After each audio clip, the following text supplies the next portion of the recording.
புதுச்சேரியில் அதிக லாபம் தருவதாக வாட்ஸ்அப் குழுவில் ஆன்லைன் மோசடி நபர்கள் ஓய்வு பெற்ற இன்ஜினியரின் பணத்தாசையை தூண்டி போலி ஷேர் மார்க்கெட் டிரேடிங்கில் 1,14,00,000 ரூபாய் முதலீடு செய்ய வைத்து ஏமாற்றிய மோசடி கும்பல் குறித்து சைபர் கிரைம் காவல்துறையினர் விசாரணை மேற்கொண்டு வருகின்றனர். புதுச்சேரி மூலக்குளம் போஸ் நகர் பகுதியைச் சேர்ந்தவர் சுந்தர வடிவேலு. ஓய்வு பெற்ற தொலைத்தொடர்பு துறை இன்ஜினியரான இவர்தான் பணி ஓய்வு பெற்ற பணத்தை ஷேர் மார்க்கெட்டில் முதலீடு செய்வது தொடர்பாக ஆன்லைனில் தேடியுள்ளார்.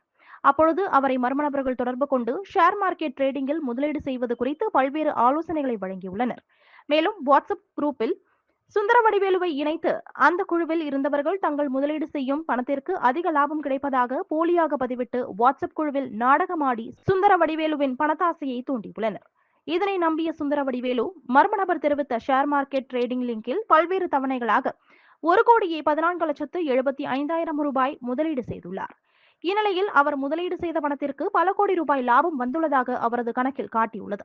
இதனையடுத்து அந்த பணத்தை எடுக்க முயன்ற போது பணத்தை எடுக்க முடியாத நிலையில் மோசடி நபர்களை தொடர்பு கொள்ள முயற்சி செய்த போது லாப பணத்தை எடுக்க பல்வேறு கட்டணங்களின் பேரில் கூடுதல் பணம் செலுத்தும்படி கூறியுள்ளனர்.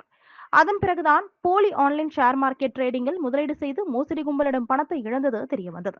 இதுகுறித்து சுந்தர வடிவேலு சைபர் கிரைம் காவல் நிலையத்தில் கொடுத்த புகாரின் பேரில் காவல்துறையினர் வழக்கு பதிவு செய்து விசாரணை மேற்கொண்டு வருகின்றனர்.